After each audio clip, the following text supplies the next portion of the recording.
ఆంధ్రప్రదేశ్లోని కృష్ణపట్నం పోర్టు అభివృద్ధి పేరుతో జరిగిన అటవీ భూముల బదిలీ వ్యవహారం మరోసారి వివాదాస్పదమవుతోంది. ప్రభుత్వ ఆదేశాల ప్రకారం పోర్టు దక్షిణ భాగంలో కంటైనర్ కాంప్లెక్స్, రైలు రోడ్డు కనెక్టివిటీ కోసం అవసరమైన ద్వీపాలు, ఐలాండ్స్ పేరుతో ముత్తుకూరు మండలంలోని ఎపూర్ రిజర్వ్ ఫారెస్ట్ నుంచి 1000 ఎకరాల అటవీ భూమిని డైవర్ట్ చేశారు. దీనికి బదులుగా వివిధ గ్రామాల్లోని కొండ పోరంబోకు భూములను అటవీ శాఖకు అప్పగించారు. ప్రభుత్వ ఆదేశాల ప్రకారం 2012లో జారీ చేసిన జీవోఎంఎస్ నెంబర్ 571 ద్వారా ఈ భూమి బదిలీ జరిగింది. ఇందులో పంగలిలో 216 ఎకరాలు, వరికుంటపాడులో 230 ఎకరాలు, తురుపు ఎర్రబల్లిలో 468 ఎకరాలు, దేవరాజు సూరాయపల్లిలో 28 ఎకరాలు, గుడి నరవలో 88 ఎకరాల ప్రభుత్వ భూములను అటవీ శాఖకు ఇచ్చారు. ఈ వ్యవహారం వెనుక ఉన్న మతలబు పరిశీలిస్తే ఇది సాధారణ భూమి మార్పిడి కాదు, పర్యావరణ నిబంధనలను వక్రీకరించి పోర్టు డెవలపర్లకు అనుకూలంగా చేసిన గ్రీన్ వాషింగ్ లాగా కనిపిస్తుందనేది పరిశీలకుల వాదన.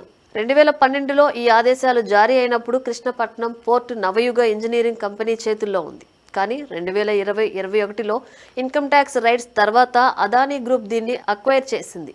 కృష్ణపట్నం పోర్టు అక్విజిషన్ వెనుక లేని వస్తువులు చూడడం జరిగిందనే ఆరోపణలు ఉన్నాయి.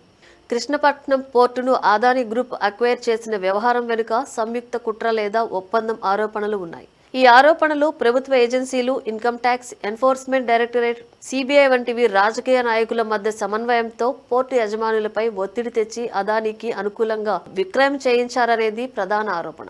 ఇది సాధారణ వ్యాపార డీల్ కాదు, మరింతగా బలవంతపు అక్విజిషన్ లాగా కనిపిస్తుంది. ఈ ఆరోపణలు ప్రతిపక్షాలు, పర్యావరణవాదుల నుంచి వచ్చాయి. అదానీ గ్రూప్ వీటిని తప్పుడు, ఆధారరహితమైనవి అని ఖండిస్తోంది. కృష్ణపట్నం పోర్టును నవయుగ ఇంజనీరింగ్ కంపెనీ లిమిటెడ్ నిర్వహిస్తోంది.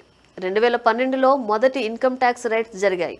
ఆ తర్వాత 2018 అక్టోబర్లో మరోసారి ఐటీ ఆఫీసర్ల నవయుగ ఆఫీసులు, ఎగ్జిక్యూటివ్ల నివాసాలపై సోదాలు చేశారు. ఇందులో ట్యాక్స్ ఎవేషన్, షెల్ కంపెనీల ద్వారా డబ్బు ల్యాండరింగ్, అన్డిస్క్లోజ్డ్ ఇన్వెస్ట్మెంట్స్ ఆరోపణలు ఉన్నాయి.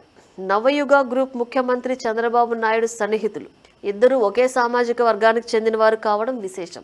2019లో వైఎస్ జగన్మోహన్ రెడ్డి ముఖ్యమంత్రి అయిన తర్వాత నవయుగ కాంట్రాక్టులను రివ్యూ చేసి క్యాన్సిల్ చేశారు.